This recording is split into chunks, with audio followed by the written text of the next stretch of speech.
Con la última conferencia magistral, Propósito Corporativo, Evidencia y Creación de Valor Sostenible. Le doy una calurosa bienvenida a nuestro speaker invitado, el señor Javier Escalante, socio fundador de Tactic Legal, quien es además abogado experimentado con más de 20 años trabajando en varias firmas de abogados y para el gobierno de Costa Rica. Un fuerte aplauso para él, por favor. Muchísimas gracias.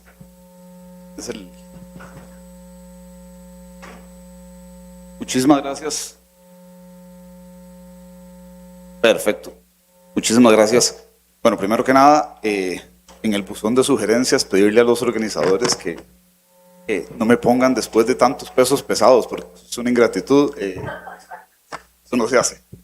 Y después agradecerles a todos los valientes que se quedaron hasta el mediodía a escuchar un abogado después de tantas charlas inspiradoras de empresarios talentosísimos como Ramón, que transformó en alguna medida el ecosistema empresarial en Costa Rica, Alejandro, Ethel, tantos que nos han acompañado hoy, inspirándonos con las historias que llevan a cabo y los cambios que llevan a cabo de sus organizaciones. A mí me toca hablar de algo un poquito más aburrido, es propósito, conducta empresarial y estrategia legal. ¿Por qué es importante esto? Porque si estos no se alinean, es muy difícil que esas ideas que hemos discutido hoy tengan eficacia y realmente se lleven a cabo y muestren resultados y tengan el impacto que estamos buscando que tengan. ¿Dónde tengo que apuntar? Perfecto. ¿Por qué esto es importante?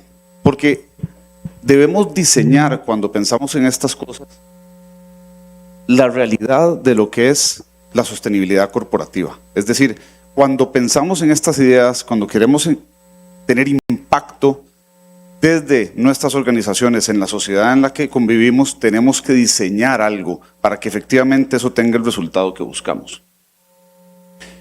Quiero hacerles una pregunta aquí. ¿Cuántas empresas conocen ustedes? Pueden levantar la mano o no, que tengan códigos de ética, por ejemplo.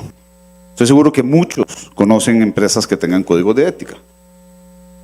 ¿Cuántas empresas conocen que hayan rechazado negocios rentables por ese código de ética?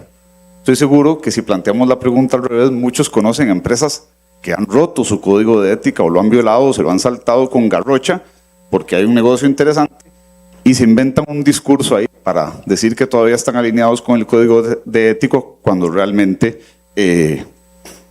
lo están contrariando, están yendo contra lo que ellos mismos se propusieron en la organización que dirigen. Y ahí, antes creo que fue Luis que hablaba de la coherencia. Y por eso hablaba de esa línea que hay que diseñar, porque tiene que haber coherencia entre nuestro propósito, nuestra conducta y el resultado que vamos a tener. Y entre esos últimos dos hay un eslabón adicional que es la estructura legal de la que les voy a hablar, porque ahí es donde vamos a diseñar los incentivos y los disuasorios para que los efectos sean los que buscamos. Estos, como digo, se tienen que alinear y tienen que sumarse los unos a los otros. Propósito. Yo sé que muchos hemos hablado del propósito, del why. Hoy Ramón nos da una clase magistral, incluso nos contaba de cómo se encerraron los ejecutivos de FIFCO 3 días, ¿verdad?, a buscar su why. Alejandro nos contaba también que con menos presupuesto, pero con presupuesto también, se sentaron a buscar su why, su propósito. Y cuando los escuchaba, me acordaba de una historia, porque el propósito, entendamos esto, el propósito es algo que va mucho más allá de las metas económicas o de la intención de tener utilidades y repartir dividendos a la hora de fundar una empresa. Por razones de la vida, me tocó estar muy cerca de un grupo de empresarios, vieja escuela, los típicos viejos de antes que empezaron a industrializar Costa Rica.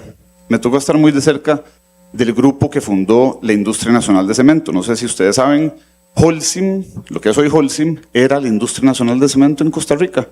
Y la fundaron unos volados ticos, un grupo de 5 amigos empresarios que se amarraron las mangas y sacaron un crédito hasta aquí con Holderbank, que era un banco del grupo de empresas de Holcim.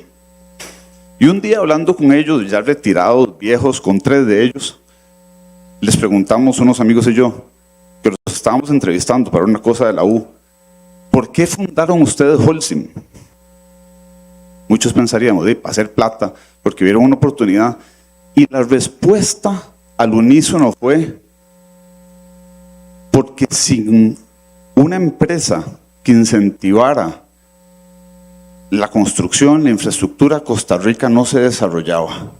Esos señores que fueron pioneros en el desarrollo industrial de Costa Rica, sin tener que encerrarse, sin consultores, sin sesiones de brainstorming, ya tenían un propósito más allá, que es muy importante, respondía a un reto de sus tiempos.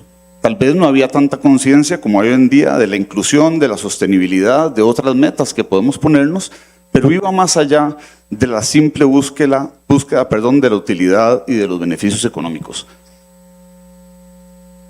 Y por eso quiero resaltar que el propósito, por más que ahora está muy de moda hablar de estos temas, no es ni un eslogan, ni una certificación, es una decisión. Es aquello que te impulsa, te inspira, te pone un norte. Bueno, Ramón nos hablaba de un norte que al final, ¿me lo das un poquito?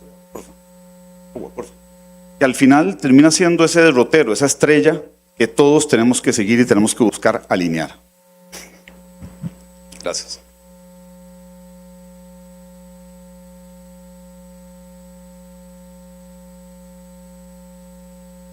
Ok. Y aquí paso a al segundo elemento de mi presentación, que es el tema de la conducta empresarial. Al final, la conducta, cómo nos conducimos en el día a día, lo que hacemos en el día a día, al final es un reflejo, ¿verdad? Es un reflejo de aquello que nos define, que es nuestra cultura. Nuestra cultura tiene que estar alineada con el propósito y tiene que estar inspirada en una serie de valores que son los que asientan, son la base sobre la cual vamos a desarrollar el propósito de nuestra empresa. ¿Quién define esa conducta empresarial o esa cultura empresarial que se refleja en una conducta? Las personas que realmente imprimen esos valores en la organización y diseñan los incentivos para consolidarlos. Esto es muy importante. No estoy hablando del fundador. No estoy hablando del fundador. Puede ser el fundador. Obviamente cuando es un emprendimiento y una empresa está empezando, son los fundadores los que definen, bueno, cuáles son los valores que me van a inspirar, cuáles son esos derroteros que voy a definir. Pero cuando una empresa crece, vas a tener tantos stakeholders y tantos intereses que todos tienen que ser parte de ese esfuerzo. Perdón que cite tanto a Ramón, pero FIFCO es una empresa que conozco bastante bien porque somos los asesores legales de ellos en la parte de sostenibilidad. Y además es una empresa que por esta razón y porque tengo relación con él, la conozco muy de cerca. Pero ese ejercicio del que él contaba, en el que se encerraron 3 días, había todo tipo de gente, ¿verdad? Habían ejecutivos, contadores, repartidores, dependientes de tiendas, de las tiendas Musi. O sea, fue un ejercicio súper plural. Cuando vos en un ejercicio así lográs identificar valores que se alineen, que inspiren tu cultura, es muy fácil definir eventualmente cuál es tu conducta, ¿ok? Esto es importante que lo tengamos muy presente porque, bueno, a mí me toca venir a hablar aquí de la parte aburrida, que es la parte de estructura legales. ¿Cómo hacemos para entonces lograr que esa conducta efectivamente se alinee y siga alimentando de manera virtuosa esos valores que nos inspiran y queremos trascender y queremos contaminar positivamente a todos los stakeholders con los que interactuamos y mejorar la sociedad en la que operamos y trascender como empresa, como organización? Ok. Y aquí hago un señalamiento importante. Las empresas se comportan según los incentivos, no según lo que declaran. En el entorno latinoamericano vemos que hay un montón de riesgos que realmente afectan a las empresas en en los entornos en los que se desenvuelven en cada país, temas ambientales, temas de cumplimiento, temas laborales, relación con el entorno, entre otros, temas de género, de inclusión. Sabemos, por dicha en Costa Rica no es tan grave como en otros países, pero el tema, por ejemplo, de distribución de la riqueza. Sabemos que hay países en los que eso está mucho más acentuado, ¿verdad? Y el gap es mucho mayor. Obviamente, sabemos que en América Latina hay países muy extractivos y el tema ambiental, el tema de contaminación de agua, el tema de deforestación es muy, muy delicado. Entonces nosotros tenemos que traer esa realidad al entorno donde actuamos en cada una de nuestras empresas. Antes, en uno de los análisis que hacían, hablaban, creo que fue Alejandro que decía, ¿a dónde está el impacto de lo que yo hago? Yo traigo carros, genero accidentes. ¿Cómo hago para mejorar no solo al interno, sino en todos mis stakeholders para que esto mejore y yo reducir el impacto de esa externalidad que estoy generando, ¿verdad? Y aquí es a donde entra la estrategia legal que también nosotros como empresarios tenemos que implementar en nuestras empresas. ¿Y por qué legal? Muchas veces cuando nosotros pensamos en temas legales, nada más pensamos en una ley o en un decreto, pero no.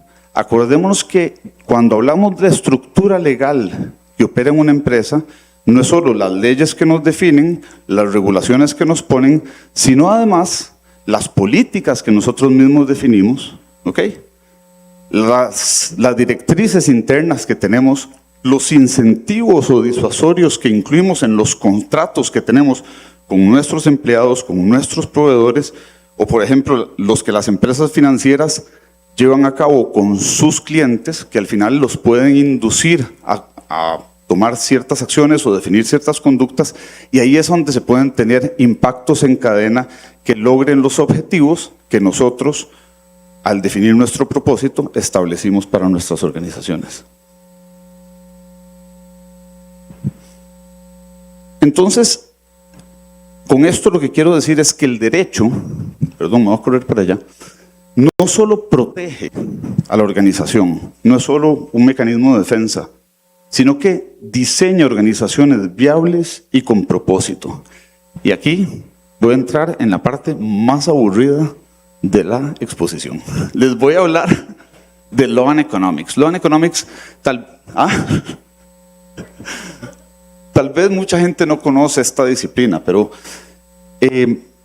existe una materia que se llama Análisis Económico del Derecho. Un economista que ganó el Premio Nobel de Economía, creo que en el 91 o 92, que se llamaba Ronald Coase, él desarrolló sus tesis iniciales en London School of Economics, después fue contratado por la Universidad de Chicago.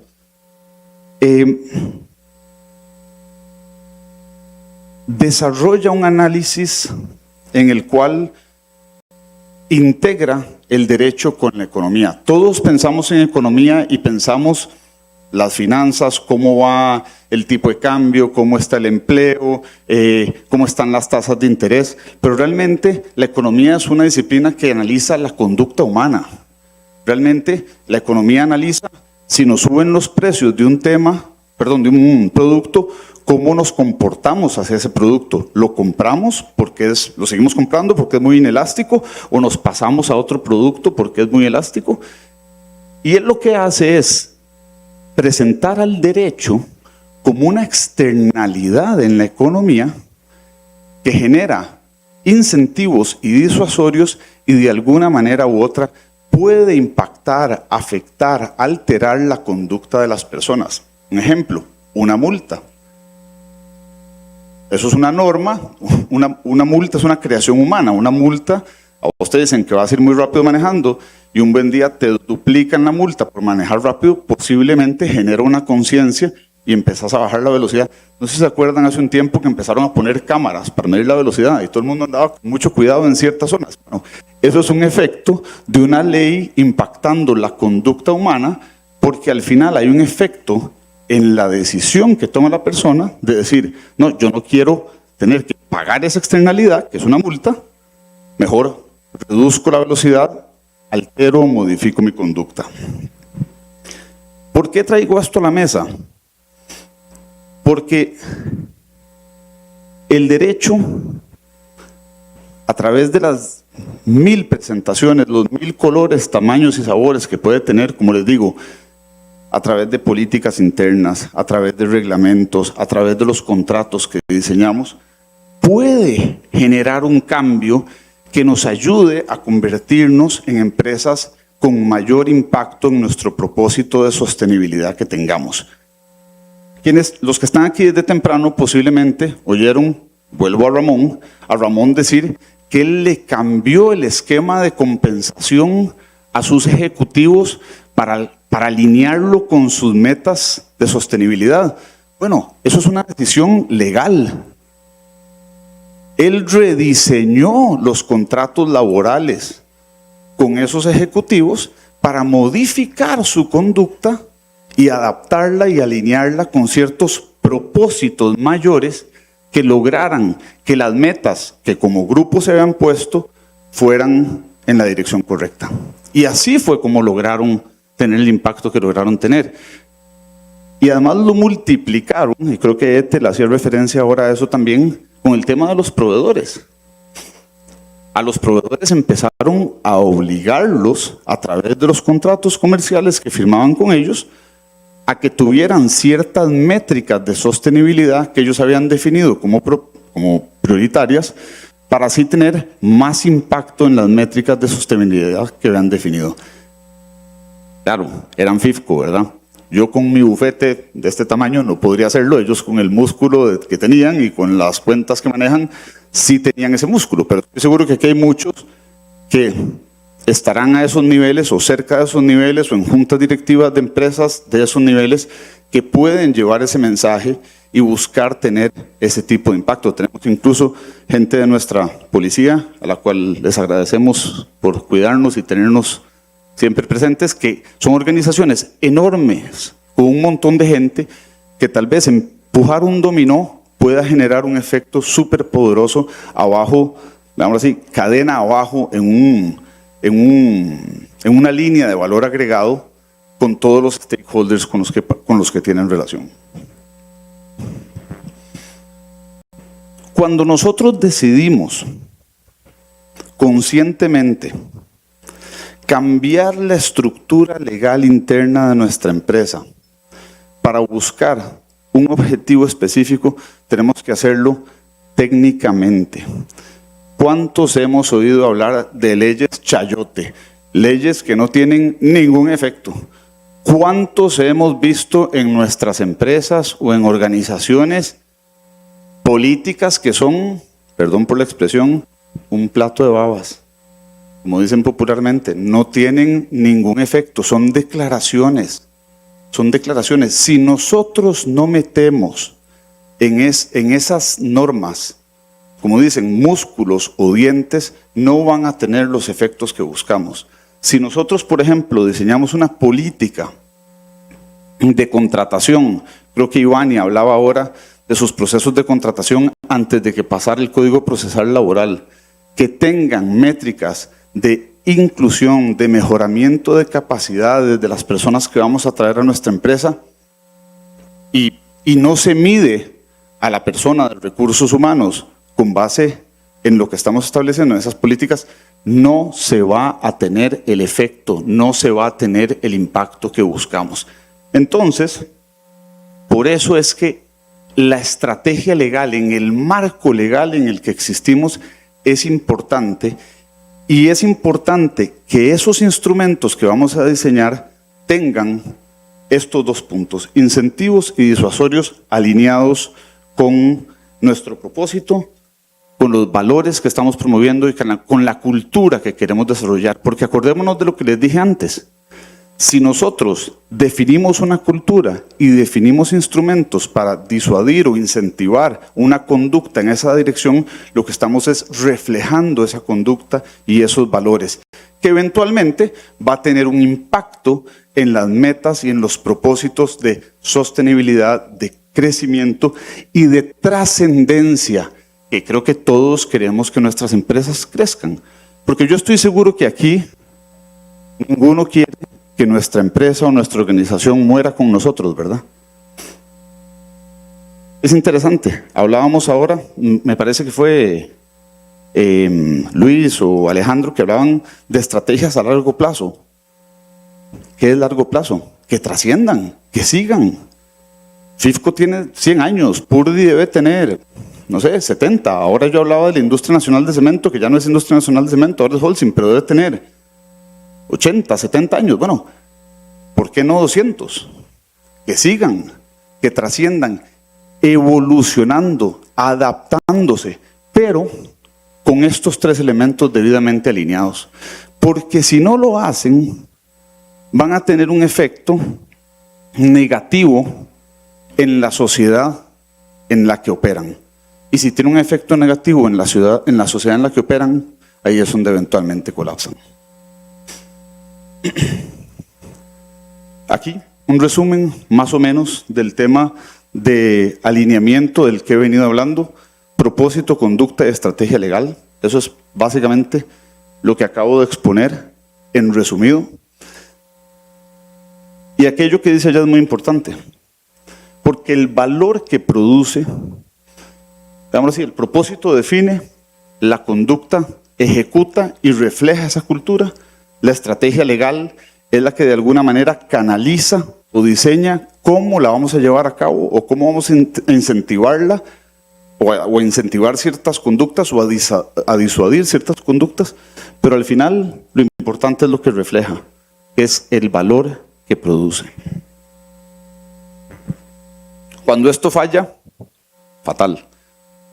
Si hay un buen propósito y una mala estructura habilitadora, que es lo que decía ahora, con esa estructura que tenés que diseñar para un propósito específico, no vas a tener alcance, no vas a tener el impacto que querías tener, vas a hacer todo ese esfuerzo y realmente no vas a llegar al objetivo que te habías puesto. Tenés una buena estructura legal, pero un mal propósito, y al final, si tenés un mal propósito, terminás en oportunismo, en cortoplacismo, porque realmente no tenés un buen derrotero, un buen norte. Eso que te inspira, que te mueve, que inspira a todos aquellos que se unen a tu organización, a tu estrategia. No me acuerdo cuál de los expositores anteriores fue el que contó que cuando definieron cuál era su norte, perdieron a 8 o 10 ejecutivos, algo así dijo, y uno se hizo profesor y el otro se hizo músico porque no estaban alineados con ese norte. Puedes tener una muy buena estructura, pero si no tenés un norte bien definido, es como arraigar gatos. Al final todo el mundo va para su lado con ideales distintos, con motivaciones distintas, y eso termina derivando en cortoplacismo y en oportunismo. Y puedes tener una buena conducta y una mala estructura que al final tampoco te genera impacto, tampoco va a obtener el resultado que tenés, no vas a trascender. Porque sí, en el corto plazo puedes alcanzar ciertas metas, pero si no convertís eso en el ADN de tu organización, va a ser imposible que eso se traslade de generación a generación y trascienda en el tiempo. Entonces, creo que con esto resumo que la sostenibilidad no se limita a una política ambiental, es mucho más allá. Una política ambiental puede ser uno de esos derroteros, o puede ser uno de los objetivos habilitadores de esa meta, de ese norte, de esa inspiración que tenés, pero no se limita a eso. Es una decisión de supervivencia, de evolución y trascendencia empresarial, que responde a los retos que se nos van presentando en el tiempo. A aquellos viejos que les contaba en los 60s y 70s, su preocupación, su reto era cómo ayudamos a que se desarrollara Costa Rica. Hoy en día muchos, el reto que vemos es cómo logramos menor impacto ambiental, cómo logramos reducir la pobreza, cómo logramos mejorar las capacidades de empleabilidad de nuestra gente, de nuestra sociedad, del entorno en el que vivimos. Entonces, la importancia está en definir a dónde están esos retos que trascienden las 4 paredes de nuestra organización y tienen un impacto más allá, un impacto para todos nuestros stakeholders y para la sociedad en la que vivimos. Muchísimas gracias, con eso cierro, creo que justo a tiempo.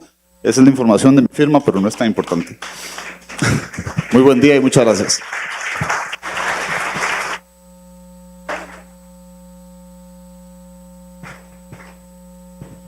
Bien, ahora nos vamos al segmento de preguntas, esta vez tiempo para ello. La primera pregunta dice, ¿cómo se logra trascendencia en un entorno como el actual cuando las perspectivas son muy cambiantes y variables?